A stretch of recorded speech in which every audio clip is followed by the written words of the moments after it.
the Lord. Sige po, ibigay natin ang ating mga puso, ang ating buong kaluluwa sa Panginoon sa araw nito at as we worship the Lord, kalimutan po muna natin ang lahat. Let us just focus unto the Lord. Kasi yun ang gusto ng Panginoon.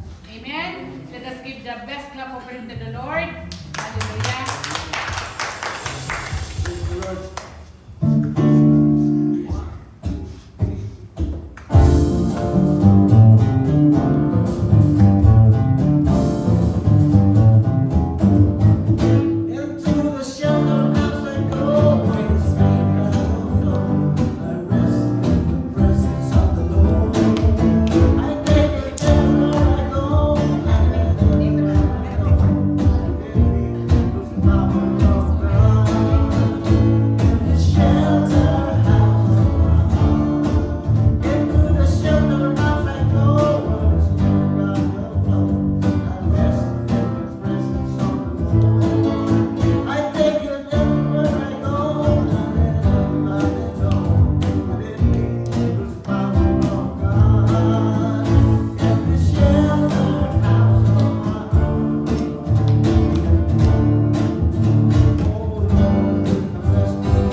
God, we thank you for bringing us together today. Yes. We are grateful for this time, for the people around us, for the purpose that gathers us here.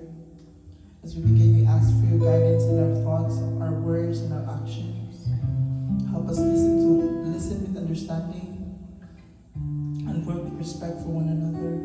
May this time be meaningful and our efforts be guided by the wisdom and peace. We place this gathering in your care. Amen. Amen.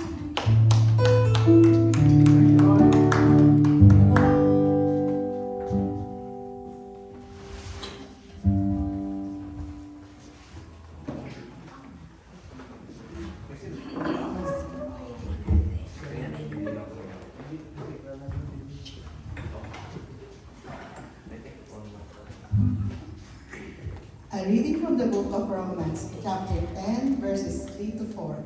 Since they did not know the righteousness of God and sought to establish their own, they did not submit to God's righteousness.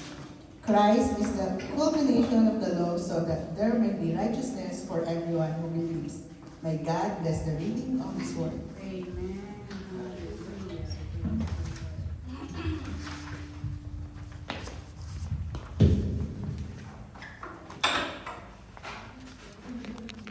Hallelujah.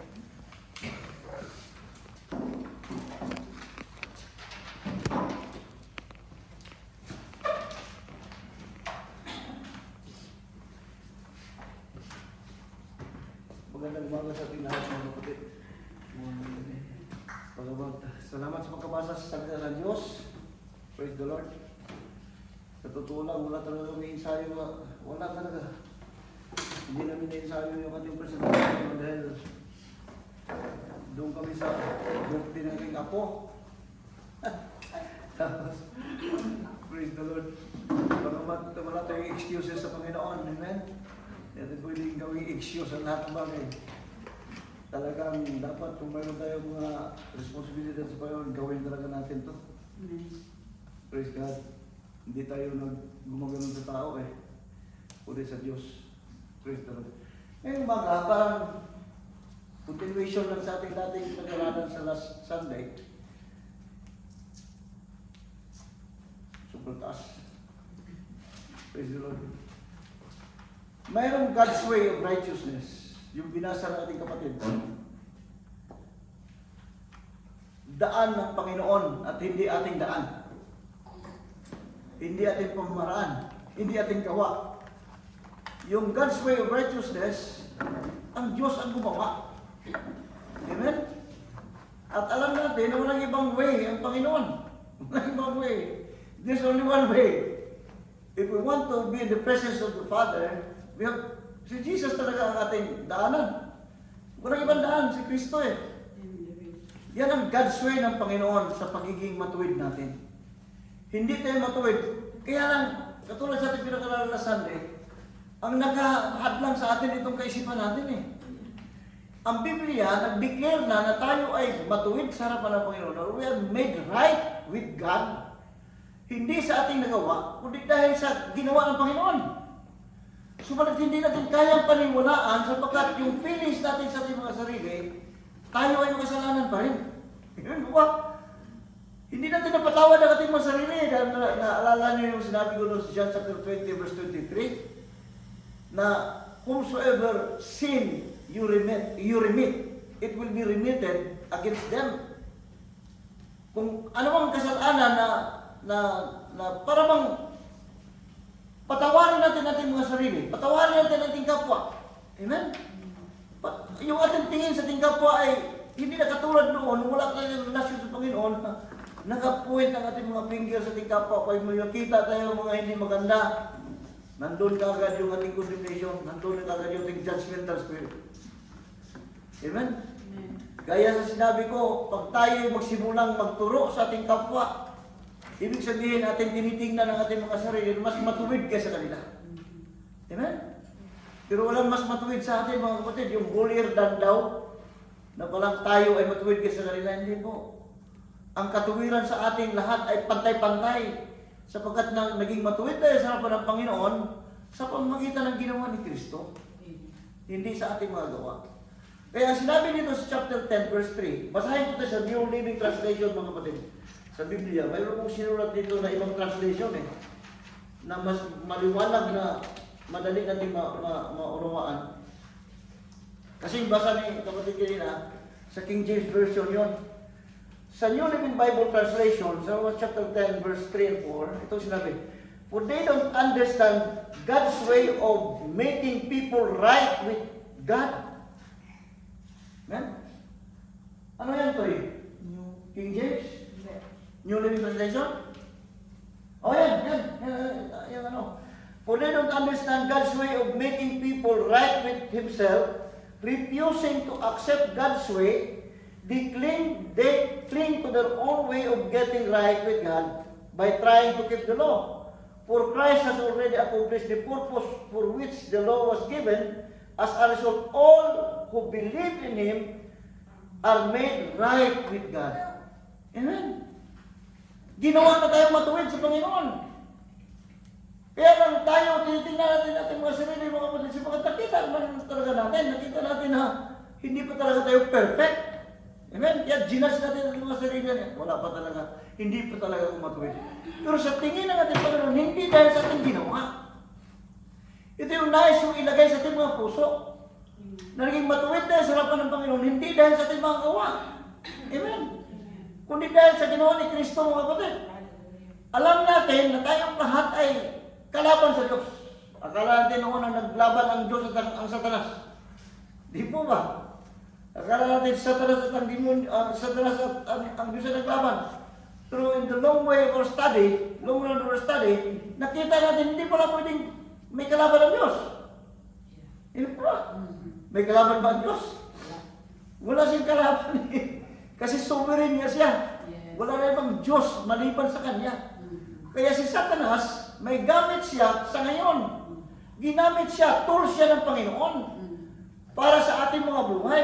Hindi pwede maglaban sa Satanas. Kung ano ang gusto ng Diyos, yun ang gagawin sa Satanas. Siya pwede pwede niyang i-break yung kagustuhan ng Panginoon. Hindi pwede. Pero nakita natin ang naglaban, ang tao at ang Diyos. Dahil nga tayo pumasok doon sa karnal na pagkaisipan. The carnal mind of God is enmity against God. Amen? Mayroong paglalaban sa ating kaisipan at sa Diyos, mga kapatid. Kasi ang sabi sa Romans chapter 8, verse 7, kung hindi ko nagkamali, ang ating kaisipan ay kalaban ng Diyos at kailanman hindi magpapasakot sa Diyos. Biro mo yung salita na yun. Umaasa tayo na sa sarili nating pamaraan. Pero yung kaisipan ba natin ay kalaban at hindi pwede magpasakot sa Diyos. Diba? Basahin natin yun para matiyak natin, mga kapatid. Chapter 8, verse 7. Because the carnal mind is enmity. Yung enmity is mayroong pag-aaway. Amen? Sabi niya, because the carnal mind is enmity against God, for it is not subject to the law of God, neither indeed can be. Hindi talaga siya mapapasakop. Hallelujah. So ang natural, ang nature ng kaisipan ng tao, talagang sisiparate siya sa Panginoon. Amen po ba? Pero yung kalagayan na yun, kaya nga tayo patay sa harapan ng Panginoon eh. We are dead in trespasses according to Ephesians chapter 2. Patay tayo dahil sa ating kasalanan. Nung unang panahon sa Ephesians chapter 2, mga kapatid, just the background sa ating pinag-aralan niya, para makita natin ating mga sarili noon. Ito'y noon. Hallelujah. Noon ito, mga kapatid, nung wala pa si Kristo. Sabi niya, and you hath He made alive who were dead in trespasses and sins, in which in time past you walked according to the course of this world, according to the prince of the power of the air, the spirit that now worketh in the sons of disobedience. Ito yung ating kalagayan noon. Tayo tayo kumakalaban sa Diyos. Among whom also we all had our manner of life in time past, in the lust of our flesh, fulfilling the desires of the flesh and of the mind, and were by nature the children of wrath, even as others. So mga tao tayo na mayroong kinagalitan ng Panginoon noong unang panahon. At alam nyo yung kalagayan nyo na natili pa rin sa ating mga kaisipan yun, mga kapatid. Hanggang ngayon hindi natin napapatawad ang ating mga sarili. At hindi natin makayang paniwalaan ang plain na sinabi ng Scripture that we are made right with God through Christ. Yun ang kalagayan natin ngayon. Ang buong mundo ay pinagkasundo na ng Panginoon. Kung ang Biblia magsabing ang buong mundo, ang ibig niya sabihin ang lahat ng tao. Ano ba? Ang lahat ng tao. Kung tingnan natin sa Romans chapter 5, mga kapatid, mga karagdagang ano sa atin, panghawakan natin ito. Sa chapter 5, verse 10, for if we were enemies, ito yung isulat mga tayo. Chapter 10. Yan, tingnan mo. For if we were enemies, we were reconciled. Ano yung reconcile? Nung tayo ay magkaaway pa, magkalaban pa ng Diyos, sabi niya, pinagkasundo na ng Panginoon ang tao at ang Diyos, mga kapatid. Bakit hindi natin pwede magpaniwalaan? Na nagkasundo na pala ang tao at ang Diyos. Sabi niya dito, for if we were enemies, we were reconciled to God by the death of His Son. Hindi sinabi dito na tayo ay reconciled dahil ating ginagawa.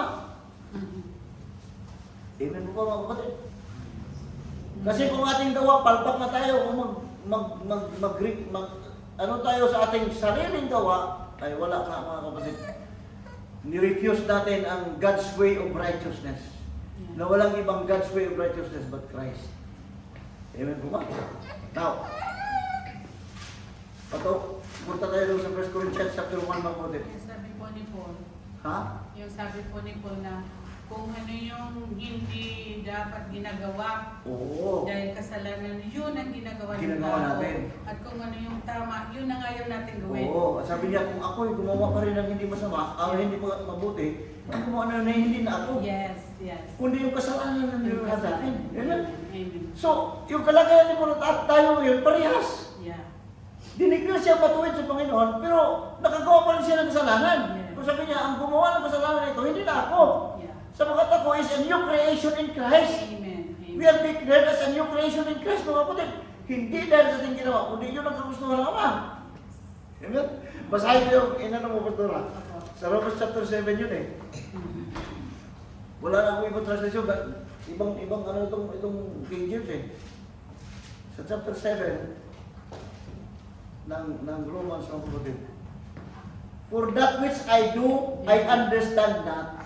Ang aking ginagawa, hindi ko na unawaan.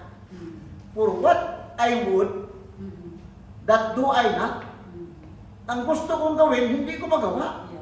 But what I hate, that I do. Yun ang ginagawa. Ang hindi ko gusto gawin, yung tuloy na ginagawa. Yeah. So wala kayo, mahal tayo si Paul. Amen? Tingnan mo yung verse 16. If then I do that which I would not, sabi niya, kung aking ginagawa, yung mga bagay na hindi ko gusto, I consent unto the Lord that it is good. Sa verse 7, now then, it is no more I that do it, but sin that dwelleth in me. Yes. So napakaliwanag mga kapatid. So kung tingnan natin ang mga sarili, hindi pa ako matuloy dahil ginagawa, mayroon pa rin ako nagawa hindi mabuti. Katulad kay Paul. Pero sabi niya, hindi na ako ang gumagawa ng kasalanan na yun. Kundi ang kasalanan na nananahan sa akin. Yeah. Sino yung kasalanan? Sapagat yung kasalanan is missing ni Mark. Tandaan niyo mga kapatid, ang kasalanan hindi lamang bisyo, hindi lamang nanigarilyo ka, hindi lamang umiinom ka, nagsusugal ka, hindi yun ang kasalanan. Ang kasalanan is missing the mark. Hamartia sa Greek mga kapatid. Na mismo yung mark na we all fall short of the glory. Yung glory ng Panginoon, yun yung marka na dapat natin mahit. Amen? But according to the Scripture, we all fall short from that glory mga kapatid. Hindi natin naabot yung glory ng Panginoon. At alam natin ang glory ng Panginoon wala iba kundi si Kristo. Amen? So ang nais ng Panginoon na matamaan talaga natin yung pagiging imahe ni Kristo. Pero we all fall short, mga kapatid, sa glory niya. Amen. Praise the Lord. Hallelujah. Kaya sabi niya, now then, it is no more I that do it, but sin that dwelleth in me. So ang kasalanan ko, ang kasalanan is missing the mark. Sino? Sabagat there are two men dwelling in us. Amen po ba? Alam ba natin ito? Ang tao ay dual personality mga kapatid. Sa ngayon. Pero yung isa niya, yung wala talaga. Kasi si Kristo tatayo sa ating mga buhay. Sino yung missing ni Mark? Sino yung nag-miss sa Mark? Walang iba kundi yung ating carnal mind. Yung ating old Adamic man na sa ating mga kapatid. Kaya yun ang sinabi ni Pablo. Hindi na ako ang gumawa nito. Kasi ang identification ni Pablo wala na sa old man. Ang identification ni Paul ay nasa new man na. Amen mga kapatid. So ang nag-miss sa mark ay walang iba kundi si Adan mo sa atin. Akala natin si Adan ay kwento na lang. Amen? Pero ngayon natin nalalaman na si Adan buhay na buhay sa bawat isa. Habang tayo gumagawa as fleshly man, actually, binanifest natin si Adan sa ating mga buhay. Pero salamat sa Panginoon sa pagkat hindi lang mo si Adan nag-iisa sa ating mga buhay. May Kristo na tayo. And God declared us righteous in Christ. Praise the Lord. Kaya ang sabi dito sa 1 Corinthians chapter 1, mga kapatid, paniwalaan natin ito. Paniwalaan natin. Ang sabi ng 1 Corinthians chapter 1, verse 30, and umpisa ko dito sa verse 26. Verse 26. For ye see your calling, brethren, how that not many wise men after the flesh, not many mighty, not many noble are called. Sabi ni Pablo, hindi lahat ng mga tinawag ng Panginoon ay mga marunong na tao sa standard ng sanlibutan. Hindi lahat ng mga tinatawag ng Panginoon ay may mga kapangyarihan at mga noble at mga kilalang tao, sabi niya. But God had chosen the foolish things of this world. Di ba yun? Kaya hindi nakabase talaga sa kaisipan mo sa nalalaman mo. Ako ay ganito, kaya kaya ko Biblia. Naku, hindi talaga mabubutin. Hindi talaga. Kaya doon nabuliliyaso ang ating interpretation sa Scripture. Akala natin, pag ikaw ay malaki ang pinag-aralan natin sa secular school, akala natin kaya natin kunuhay na Scripture. Amen? Pero sabi niya mga kapatid, but God had chosen the foolish things of this world to confound the wise. God had chosen the weak things of this world to confound the things which are mighty. Sabi niya, and base things of this world and things which are despised had God chosen. Yeah, and things which are not, to bring to nothing things that are. Sabi niya, that no flesh should glory in His presence. Wala talagang laman na makapagmalaki sa harapan ng Panginoon. Na ikaw'y ganito, ako'y ganito, ako'y makapangyarihan, ako'y taas sa pinag-aralan. Wala talaga yung Panginoon, mga kapatid. Wala talaga. Nalala yung mga disipulo, ang tinawag ng Panginoon, mga disipulo, walang pinag-aralan. Mga ignorante talaga ang ginamit natin is they are ignorant. Unlearned and ignorant, mga kapatid. Sa chapter 4, mabasa natin sa Acts chapter 4 yan, mga kapatid. Nagtaka sila, bakit itong mga taong ito? Walang mga pinag-aralan. Pero yung lahat na mamumutawi sa kanilang mga bibig, ay inuuno ng Ama. Nung pinagaling ni Juan at ni Pedro, mga kapatid, yung lane doon sa may pintuan at daan, pinagaling nila ang lane na yun ng chapter 4 ng Acts. Nagtaka sila. Kaya dito sa chapter 4, Acts chapter 4. Hallelujah. Acts chapter 4.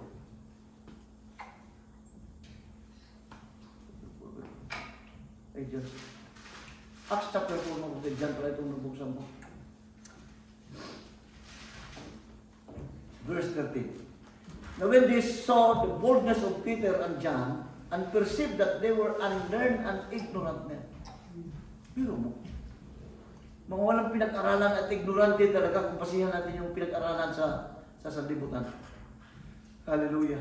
Sabi niya, now when they saw the boldness of Peter and John, and perceived that they were unlearned and ignorant men, they marveled and they took knowledge of them that they had been with Jesus. And beholding the man who was healed standing with them, hindi nila ma-deny, mga kapatid eh. Mga tao walang pinag-aralan, pero nandun yung kapangyarihan ng Diyos. Nung pinatayo na yung lane, sabi ni Peter, silver and gold have I none, but what I have, give I thee. Wala akong pilak, wala akong anong kayamanan, pero kung anong meron ako, ibigay ko sa iyo. Sino meron sa kanya? Anong meron si Peter mo? Wala iba kundi kapangyarihan ng Diyos. Pero unlearned and ignorant itong mga taong ito. Kaya ito yung sinabi ni Paul. Hindi lahat ng tinawag ay mga marunong na tao. Kundi mga taong walang silbi, mga kapatid, sa mata ng lipunan. Praise the Lord. Hallelujah. Praise God. Sa 1 Corinthians chapter 1. Upang wala kang pwedeng magmalaki sa harapan ng Panginoon. Sabi niya, but of Him, dahil sa Diyos, are ye in Christ. 1 Corinthians. Sa 1 Corinthians chapter 1 verse 30. Nang dahil sa Diyos, tayo ay nakay Kristo. Alam niyo ba mga kapatid, nung si Kristo ay napako kasama niya ang Diyos? Alam niyo ba? Baka sabi ni Kristo, Father, why hast thou forsaken me? Yun yung laman ni Kristo noon eh. Kasi si Kristo nasa laman talaga eh. Amen? Praise the Lord, kaya sa pwede bang ilipas ito, Ama? Hindi na, parang nakita na yung pasakit na kanyang papasanin, mga kapatid. Napakatindi. Sabi niya, pwede bang ilipas itong salong ito?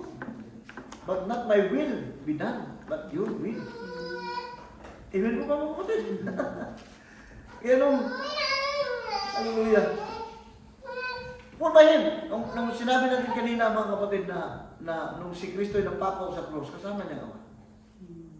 Sa 2 Corinthians chapter 5. Tingnan natin. Verse 19. Praise the Lord.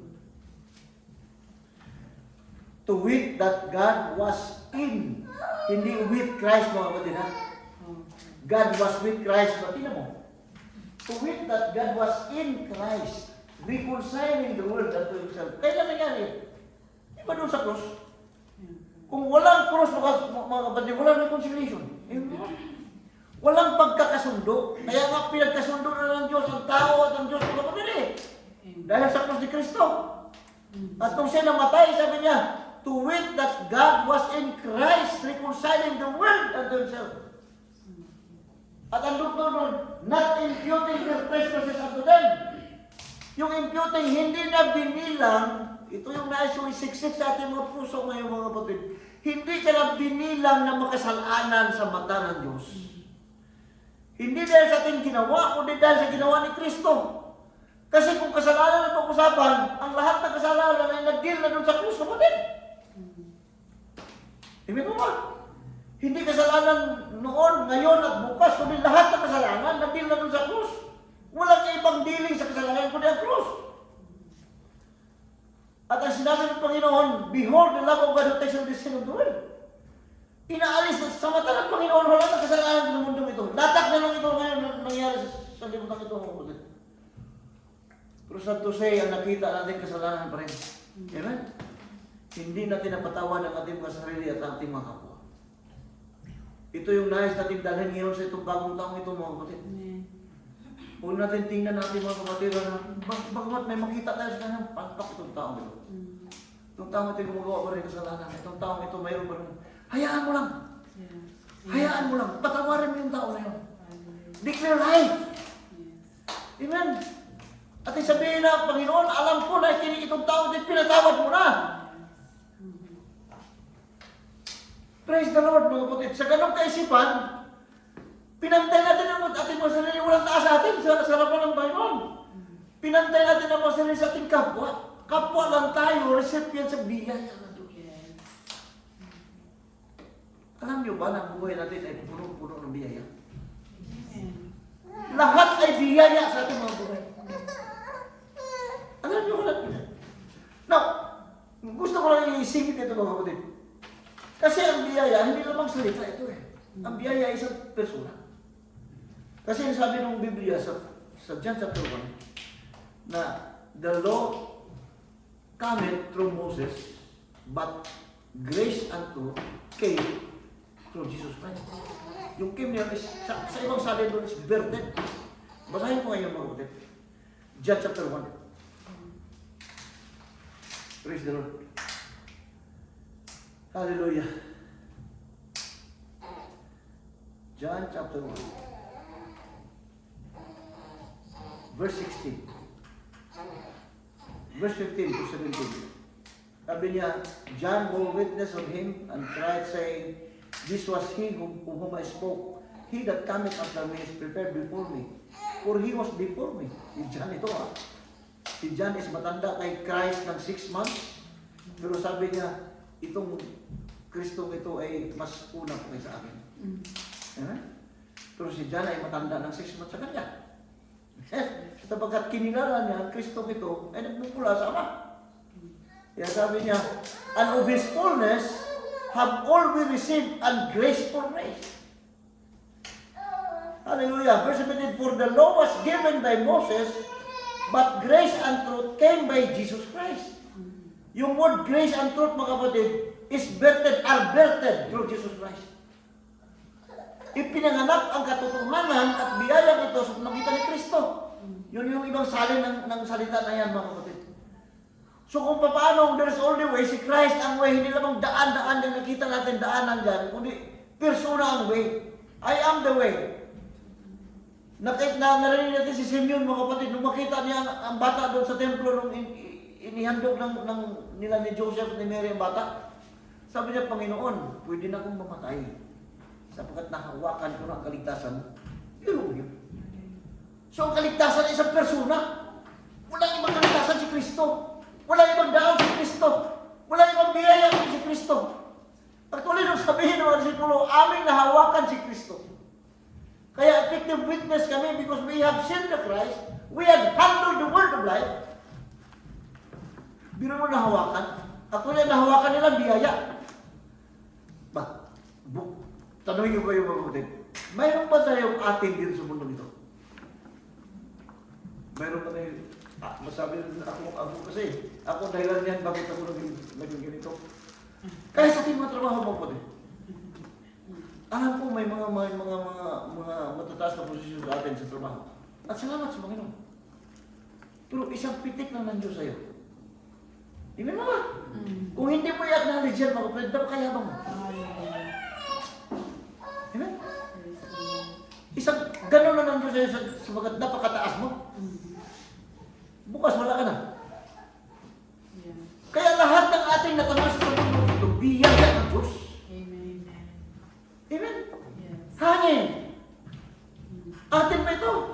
Buhay. Atin ba ito? Kalakasan. Atin ba ito? Hindi. Biyaya ito. Now, kung biyaya isang persona, so we touch that grace. That grace is Christ. Ang lahat ng tao ay nahawakan ang biyayang ito mga kapatid, sapagat ang lahat ng tao ay recipient sa biyayang Diyos. Wala tayong pwede magmalaki sa harapan ng Panginoon. Wala talaga. Kahit katitig, wala tayong atin. Buhay lang natin. Ikaw may gusto. Kaya nga, ito yung ating assurance eh. Kung hindi tayo may gusto, bakit tayo nandito sa mundong ito? Kundi ang Diyos. So may kasiguruhan tayo. Amen? Sapagkat siya pala may plano nito lahat. At hindi pwedeng papalpak yung plano ng Diyos sa bawat atin mga kapatid. Doon nakabatay yung ating assurance dapat sabagat ang Diyos ang may-ari sa lahat ng bagay. Amen po ba? Hallelujah. So, dito sa 2 Corinthians chapter 5, verse 19, to wit that God was in Christ, sana ito ay ating maisang puso mga kapatid. Sabi niya, to wit that God was in Christ, reconciling the world unto Himself. Pinagkasundo na niya. Yung word reconcile is pinagkasundo. Sabi niya, not imputing their trespasses unto them. Mayroon kong sinulat na Tagalog mga kapatid sa verse na ito. At napakaganda yung kanyang translation sa Tagalog dito mga kapatid. Sabi niya, ang ibig sabihin sa pamamagitan ni Kristo, ang mga tao ay ibinilang na ng Diyos na kaibigan. Amen? So bakit? Kung ang Diyos ay ibinilang ng lahat ng tao mga kaibigan, sino ka? Sino ka na hindi mo ibilang na kaibigan yung mga tao na yun? Sino ka na hindi pwedeng magpatawad sa mga tao na yun? Kung ang Diyos mismo, hindi na niya ibinilang ang mga tao na makasalanan. Amen? Hindi ito bukas, kundi ngayon. Dahil nga sa cross ni Kristo eh.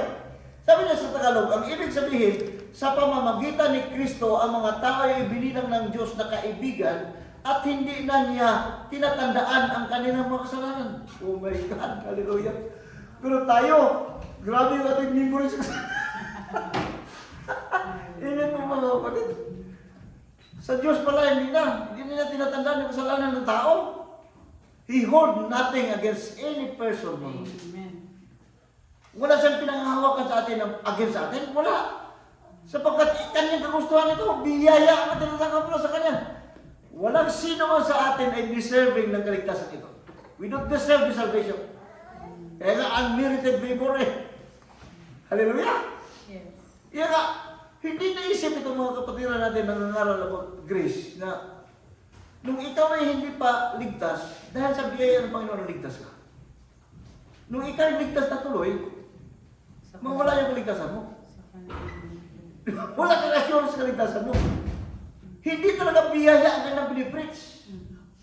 Hindi nila acknowledge na ang lahat ng bagay ay biyaya ng Diyos. Praise the Lord. Sabi niya, tingnan mo mga kapatid, kung ito ba ang ating ministry, sabi niya, ang ibig sabihin sa pamamagitan ni Kristo, ang mga tao ay binilang ng Diyos na kaibigan. Lahat ng tao, ha? At hindi na niya tinatandaan ang kanilang mga kasalanan. At kami naman ay inatasan niyang ipamalita ito. Ito yung dapat ministry natin, Ministry of Reconciliation. Na ang tao hindi na ibinilang ng Diyos na makasalanan. Amen? Kaya stop pointing your fingers. Stop making judgment pagpapagod sa ating kapwa. Sapagkat kapwa tayo. Naku, yung mercy ng Panginoon is new every morning. Amen. The steadfast love of the Lord never ceases. Your mercies never come to an end. They are new every morning. Oh! New every morning. Amen. Bago palagi yung kanyang awa at habag. Walang katapusan ng habag ng Diyos. Eh, sabi nun sa meditation, sabi niya, because of the mercies of God, we are not consumed. Walang katapusan yung kanyang habag talaga, kapatid. Salamat sa Panginoon. Basahin mo ngayon. Eh, dapat ito yung ministry natin. Ministry of Reconciliation. Huwag na ikaw ba rin, huwag ka na mag-bisyo. Huwag mong pukusan yung kanyang bisyo. I-focus mo yung pag-ibig ng Diyos doon sa kanya. Ang sabihin natin, Brad, pinatawad ka na ng Panginoon. Napakasarap pakinggan yung kapatid. Subukan niyo. Sabihin mo sa kapatid, ikaw bisyoso ka, Diyos galing sa'yo. Mas lalong titigas yung puso niya. Sabihin, Brad, pinatawad ka ng Panginoon. Matagal ka na pinatawad ng Panginoon. Napakasarap sa tayo ngayon. Bahala na kung ano ginawa niya. Kasi ang Diyos ang may kapangyarihan bumago ng buhay ng tao, hindi tayo. Mo ba? Sa ganong pamaraan mo, kapatid, may pag-asa ang bawat isa. May pag-asa ang bawat isa. Sa Lamentation chapter 3, mga kapatid, ito yung sinabi ng Panginoon. It is because of the Lord's mercies. Chapter 3, verse 22. Plural. Sapagkat wala kang katapusan ang habag ng Panginoon. It is because of the Lord's mercies that we are not consumed. Sabi niya, they are new every morning. Great is thy faithfulness. Ano po ba? Hallelujah. Bawat umaga, bago ang habag at awa ng Panginoon. Ang sabi dito ni Jeremiah, kasi Lamentation was written by Jeremiah. Sabi niya, the Lord is my portion. Oh, glory to God. Kaya nga, dapat talagang satisfy tayo sa buhay na ito eh. Kasi kung wala kang satisfaction, kahit ano pang mangyari sa buhay mo, natili kang insatiable. Hindi ka masatisfy kahit pasan-pasan mo na ang laking kayamanan ng mundo ito. Amen? Pero wala ka, pero natuto ka sa lahat ng bagay. Pero okay na sa akin to. Alam niyo mga kapatid, naku, nakakahiya ka sabihin, pero sa totoo lang, wala, kung ano lang nasa sa mesa na kinakain ko, kakainin ko yan. Biyaya ng Panginoon yan. Totoo lang. Kaya lang, hindi niyo makita yung buhay natin eh. So, lahat ng bagay lang dyan, pinasasalamatan ko sa Panginoon. Lord, salamat Lord. Salamat talaga. Hindi ako perfect. Hindi ako perfect. But then I know na darating ang panahon mga kapatid na maging imparted yung righteousness na yun. Sinabi ng Panginoon, ako matuloy na sa kanyang harapan. Praise the Lord. Sabi niya, the Lord is my portion, saith my soul, therefore will I hope in Him. The Lord is good unto those who wait for Him, to the soul that seek Him. It is good that a man should both hope and quietly wait for the salvation of the Lord. Amen? At alam natin ang salvation ng Panginoon na iba kundi si Kristo. Ulit, basahin ko 1 Corinthians chapter 1 verse 13. Lagay niyo ito sa mga Biblia, kung may mga Biblia kayo mga kapatid. Praise the Lord. May oras pa tayo sa joke? Late naman tayo nag-start. Hallelujah. Okay. Ay, pastor, tayo lang naman. Timekeeper. Pag tayo Praise the Lord, hallelujah. okay lang po, pastor. Yeah. Ang sabi niya dito, but of Him are ye in Christ Jesus, of whom God is made unto us wisdom. Si Kristo ang ating wisdom, hindi ang ating mga sarili. Si Kristo ang ating righteousness. Si Kristo ay ginawa daw ng Diyos na ating kaalaman, ating katuwiran, at ating kamanalan. Amen? And our redemption. Si Kristo ating redemption. Kaya nung mahawakan ni Simeon yung bata, sabi niya, pwede na pong mamatay. Hindi siya pinatay ng Panginoon kasi ang pangako ng Panginoon, ayon sa Espiritu Santo, hindi ka mamatay hanggat hindi mo nakita ang kaligtasan ng Israel. Nung mahawakan niya si Kristo, sabi niya, Panginoon, pwede na akong umalaw sa limitang ito. Nahawakan ko na ang kaligtasan. Sino nahawakan niya? Hindi kaligtasan na salga, kundi si Kristo mismo. Kasi ang kaligtasan na ay si Kristo. The fact that we are in Christ, we are saved. Amen? Kung tayo ay nagay Kristo, kasi sinabi ng Biblia, yan sa verse niya, but of Him, yung Him yan ay Diyos. Sa pamamagitan ng Ama, are ye in Christ Jesus. Amen? Yung in Christ kasi, sa mga wala, hindi pa talaga aware sa mga terminology ng Scripture, iba yung you are in Christ, ay you are. You are, ano ba yung pagkasabi dito eh? Kasi yung in Christ, at Christ in you pala. You are in Christ and Christ in you are different terminology. We have hope in God because Christ is in us. Ang ibig sabihin, si Kristo ay nasa atin. Amen? Kaya may pag-asa tayo. We have hope of glory because Christ is in us. Di ba yung sinabi ng Colossians? Hallelujah. Ang bawat isa ay mayroong Kristo. Pero magkaiba yung ikaw ay na kay Kristo. Ano? But of Him are ye in Christ. Magkaiba sa Christ is in you. So si Kristo ay nasa iyo. Pero sa ibang ikaw naman ay na kay Kristo. Magkaibang uri ng buhay yun. Kung si Kristo ay nasa sayo, ibig sabihin, nagsimula pala yung kaligtasan mo, nagsimula pala yung pagkasa mo, sapagkat may Kristo ka. At walang kaibahan yung sa lahat ng tao. Sapagkat ang lahat ng tao ay mayroong Kristo. Pero kaiba yung ikaw ay na kay Kristo. Terminology ito, pero kung ating tanggapin ito sa ating mga puso, mga kapatid, hallelujah, napakalaki epekto ito. Na ikaw pala ay na kay Kristo, ang buhay mo ngayon ay nasa ilalim na kay Kristo, nasa loob na kay Kristo. Ibig sabihin, maliit ka na, si Kristo ang lumaki sa'yo. Nakuha niyo kung mga kapatid. At yun ang declaration ng Scripture. Dahil sa Diyos, tayo ay na kay Kristo. Hallelujah. At si Kristo ay ginawa sa atin na ating kaalaman, ating katuwiran, ating kabanalan, at ating kaligtasan.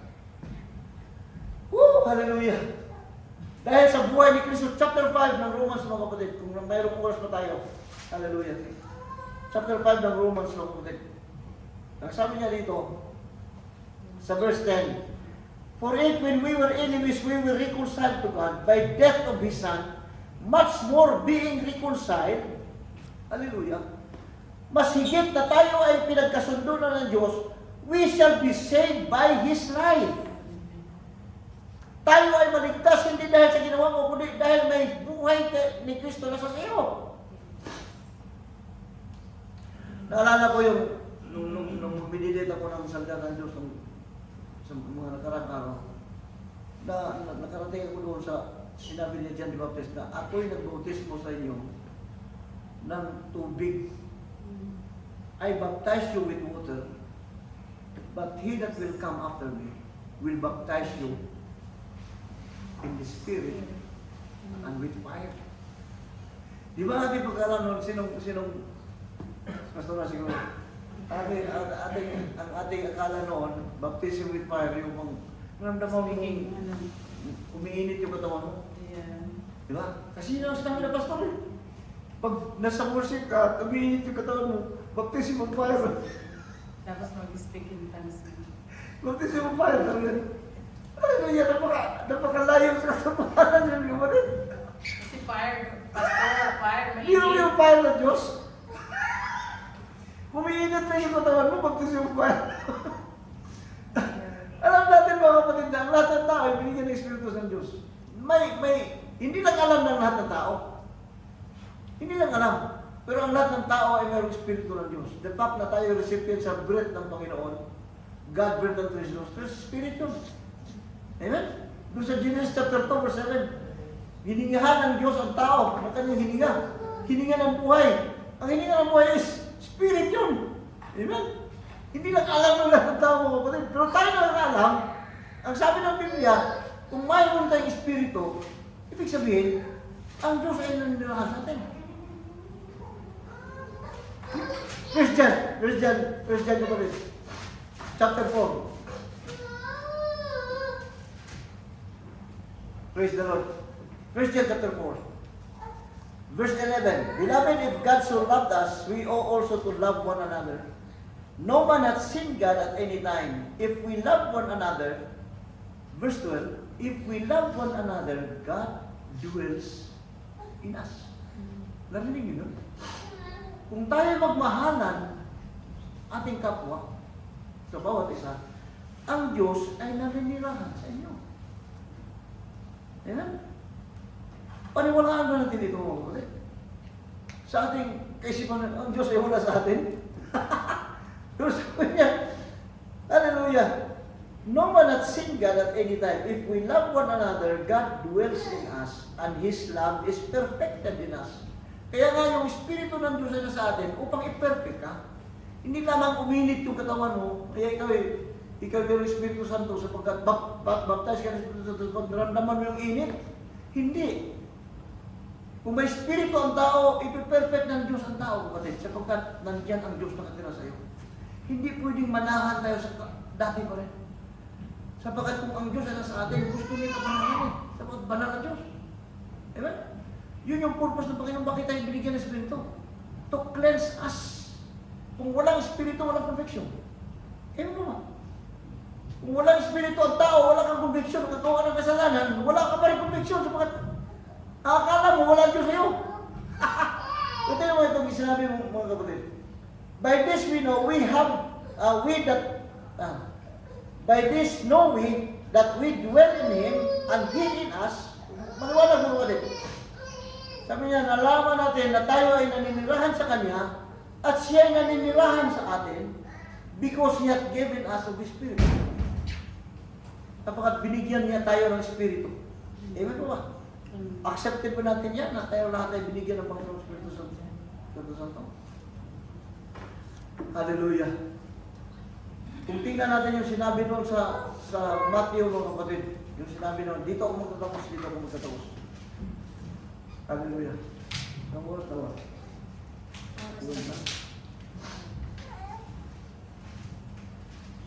Chapter 3. I indeed, chapter 3 verse 11 tayo, dito tayo magtatapos mga kapatid. I indeed baptize you with water unto repentance, but he who cometh after me is mightier than I, whose shoes I am not worthy to bear. He shall baptize you with Holy Spirit and with fire. Bautismuhan kaniya ng Espiritu Santo at apoy.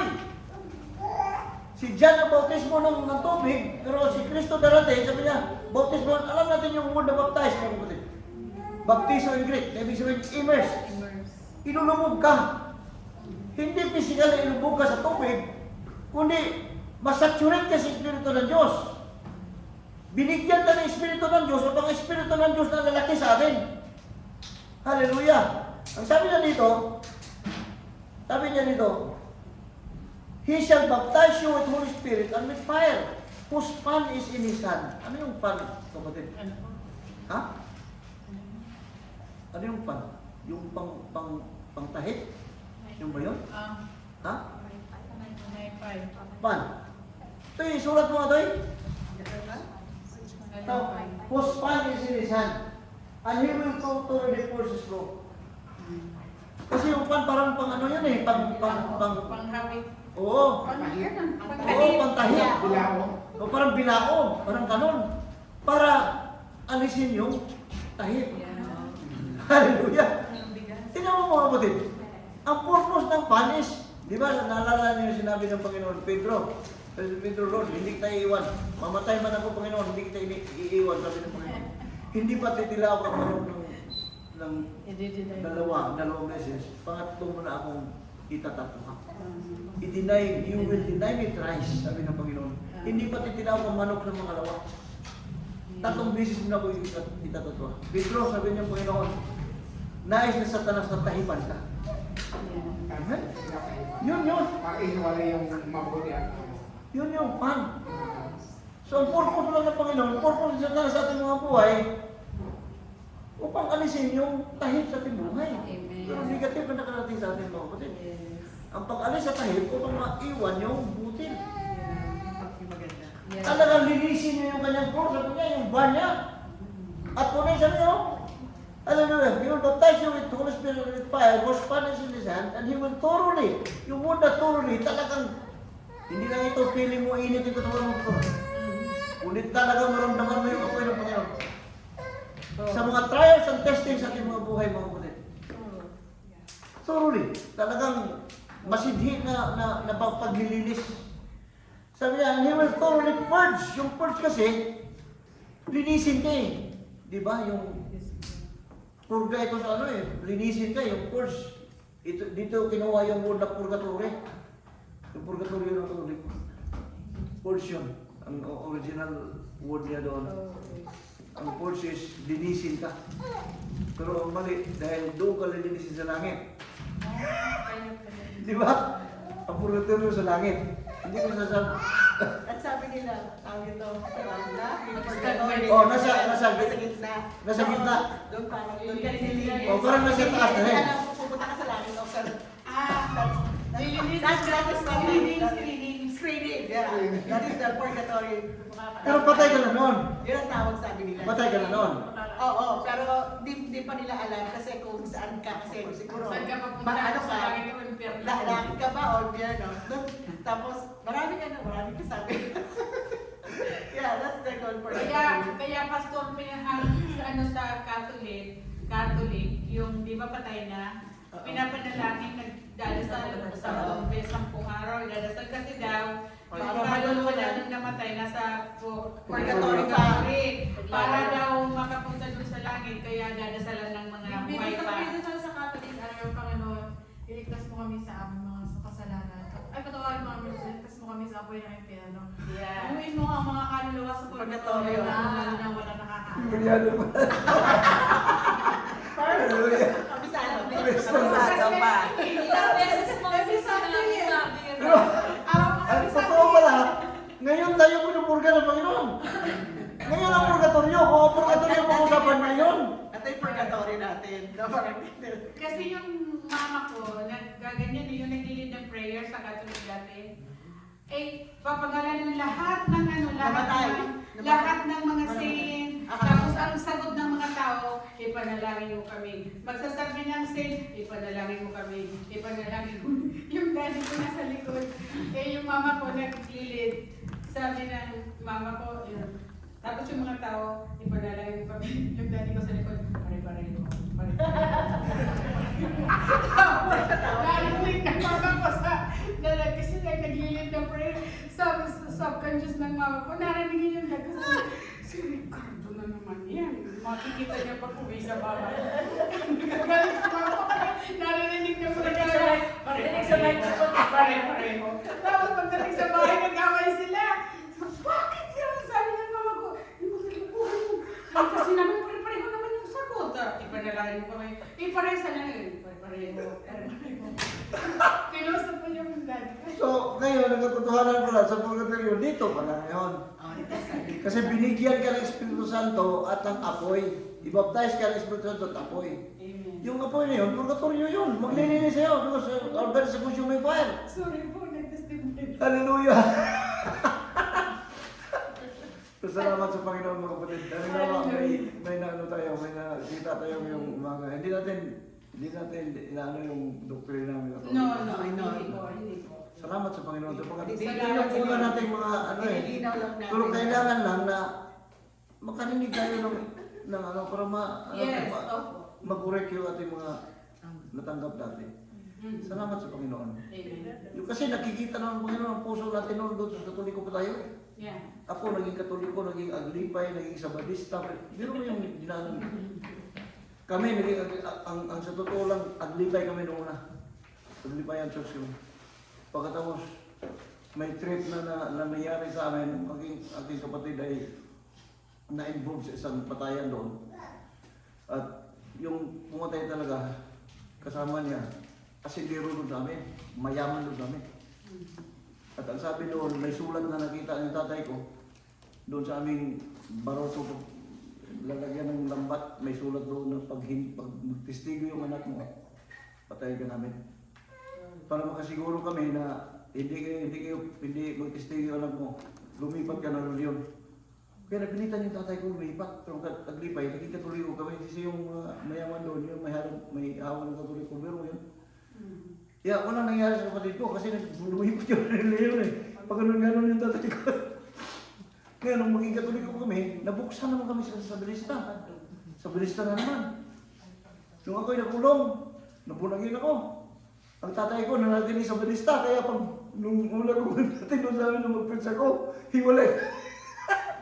Pero natakot sila sabihin ko, pag ayaw mong maniwala sa akin tayo, mas mabuti kung babalik lang ako sa bulukan.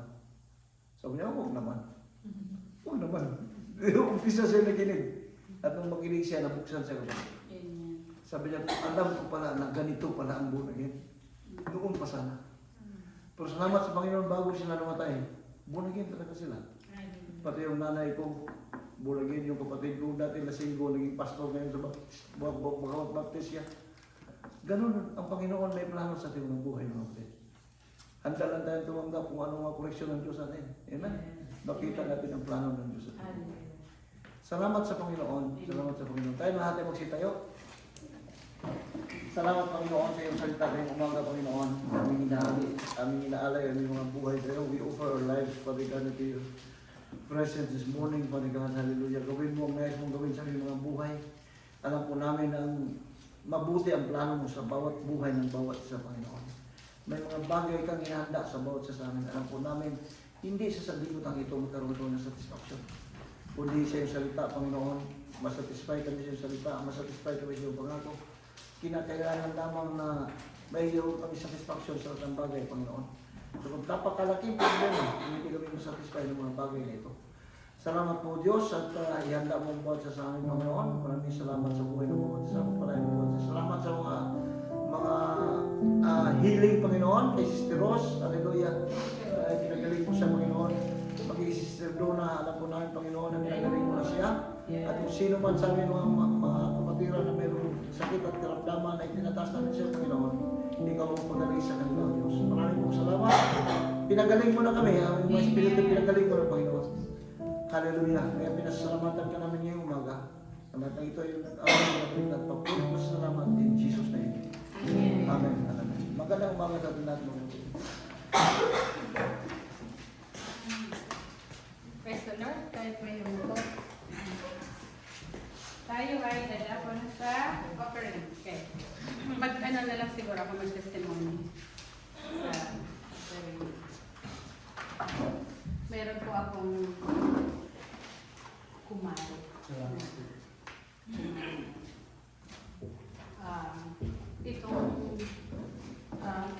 Narinig natin kanina na yung unmerited mercy and grace galing sa Panginoon. Talagang yung we are not worthy, pero talagang ginawa tayo ng Panginoon na karapat dapat. Grabe. Tungkol naman sa contentment na sinasabi ni Pastor kanina. Yung tayo talaga wala tayong contentment, di ba? Yung kumari ko na naman tayo. Mayroon sa mga natin, tapos bumili ng sabi nga ng kaibigan ko, kausap ko lang siya ng isang araw, ngayon patay na. So So talagang wala tayong madadala eh. We cannot bring anything. Lahat ng mayroon tayo, it will be left behind. Bakit ko po ito nasabi? Dahil yung sa atin, kasi galing tayo dun sa church na 10%, kailangan 10%. Yung testimony ko noong nasa church ako na gano'n, alam niyo po kasi inuutos talaga na 10%. Pag hindi ka nagbigay ng 10%, bibilangan ka kasi isa ko sa nakahawak sa record eh. Ako ang pumipirma kasi nga akong tumatayong pastor, akong taga-pirma. Pag ang utos sa amin, pag halimbawa itong worker na ito, in 1 month, hindi na gano'n, aalisin mo siya sa ministry. Talagang gano'n sila Kaya grabe yung puso ko nung ako ay na alis doon sa pagtuturo na yun. Biruin mo yun ako doon. Siyempre kasi pastor ako doon sa sa church. Kailangan makapakita ko na every week nagbibigay ako. Kasi inaano nila, chine-check nila sa office na ito. Alam niyo po, pag sahod ko na yan, kahit kulang ang ipapadala ko sa Pilipinas, kailangan yung ko tama. Grabe! Alam mo yun yung... Tapos noon na...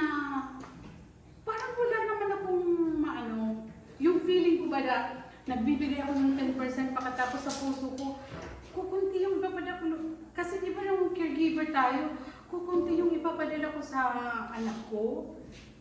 Dahil 10%, kasi sabi nila, unahin ang 10%. Bahala ang Lord. Pero talagang, gugustuhin ba ng Lord na magutom yung pamilya mo? At yung church, tiba-tiba sa pera?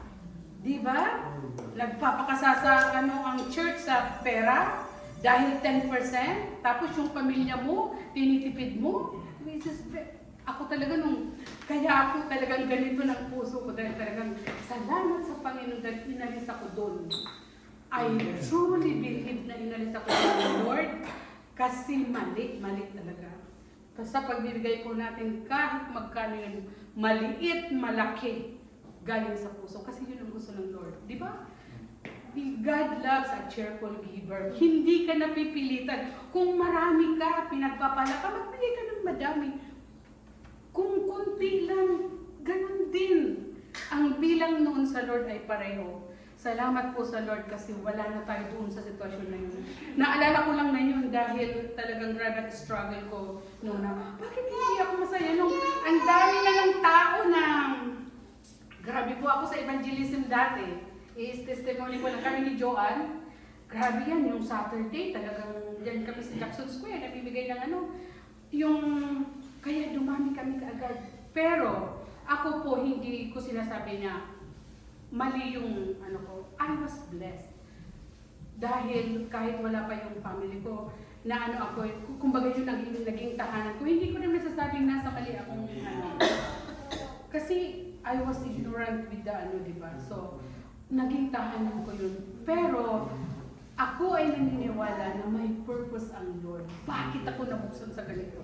Bakit ako? Alam mo, sinasabi ko sa mag-ama ko, alam mo dati noon, kulang ang nagigilty ako. Hindi nagigilty, malungkot ako dahil yung pinapadala ko, hindi yun ang gusto ko. Kasi ang dami kong binigay sa church kasi tapos, mas lalong na yung asawa ko. Sabi ko na sa'yo, ayaw ko dyan. Pero hinahayaan lang kita. Pero sa isip daw niya, pagdating ko dun sa kanya, sasabihin ko sa iyo, ayaw ko dito, ayaw ko dyan, bumalis ka dyan. Pero po, para tapusin ang lahat na ang Panginoon po, hindi niya inaano kung ilan ang binigay galing sa puso. Galing sa puso po, yun ang gusto ng Lord. Kung pinagpapala tayo, how much more yung pagbibigay na alam natin na ito ay para sa kamay ng Lord, diba? Di ba napakasarap sa damdamin na malaman natin na ang Lord talaga, big or small, pareho ang tingin niya dyan. Kasi alam niya ang nagagaling sa puso. Amen? Sige po, tayo po ay magbigay para sa Lord. And let us pray. Panginoon, salamat o God. Salamat sa pagpapala mo sa amin o God. Salamat Lord dahil binago mo ang aming mga puso, Panginoon. Salamat Lord sa contentment na binibigay mo sa amin. Patuloy mo kami Lord na paintindihin na lahat ng meron kami sa buhay ay nanggagaling sa inyo, God. Kaya wala kaming dapat maipagmalaki, Panginoon. Sa aming pagbibigay, Lord, sa aming mga offering, i-bless mo ito, Lord. Na ito, Lord, ay makakatulong sa aming mga gastusin sa church, O God. Hallelujah. Malaki o maliit, Panginoon. Hallelujah, Panginoon. Ito ay pinapasalamatan namin, Lord. Continue, Lord, hallelujah, to bless this church, O God, Partners House Ministry, because alam namin, Panginoon, na itong church na ito, ikaw ang nagsimula, Panginoon, at kami ay sasamahan mo, Panginoon. We give you praise, glory, and honor in Jesus' name. Amen.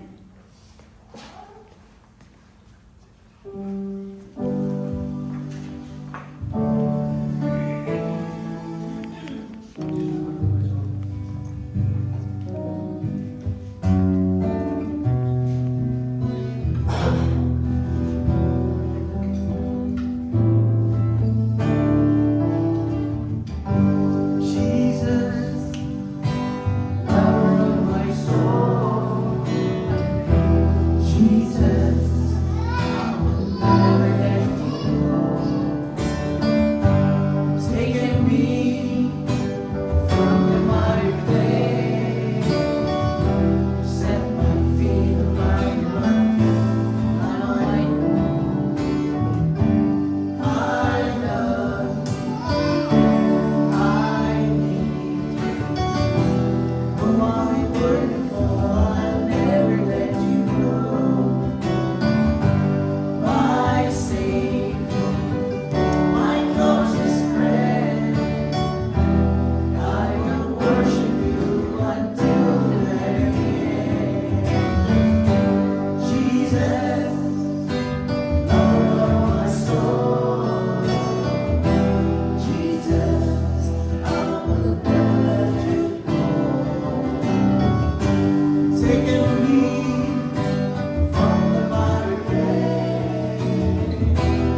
Diyos. Salamat po sa mga salita mo na narinig namin sa umaga ito, Panginoon. At sa amin pong paghiwa-hiwalay sa umagang ito, Lord, at ang hali ito, Panginoon. Ikaw po ang patuloy na sumama sa amin, Panginoon. Sa buong isang linggo, Panginoon, na aming dadaanan. Ikaw patuloy na mamuna sa aming mga buhay. At ikaw ang humawak, Panginoon, sa bawat araw namin, Panginoon, upang ito po ay hindi maging mabigat para sa amin, Panginoon. Lord, we always ask for your help and guidance, O God. Lord, ikaw po mag-ingat sa bawat sa aming pag-uwi. At ang kagalakan ay patuloy namin maramdaman sa aming mga puso sa loob ng isang linggong darating hanggang kami bumalik sa susunod na linggo, Panginoon. Salamat po, O Diyos, sa lahat ng ginagawa po niyo sa aming mga buhay. In the name of Jesus we pray. Amen. So ang Diyos ang magpala sa atin lahat, mga kapatid. Amen. Ang Amen. buong pamilya sa lahat ng pinupunan sa buhay, ang Diyos magpala sa atin lahat. Praise the Lord. Hallelujah.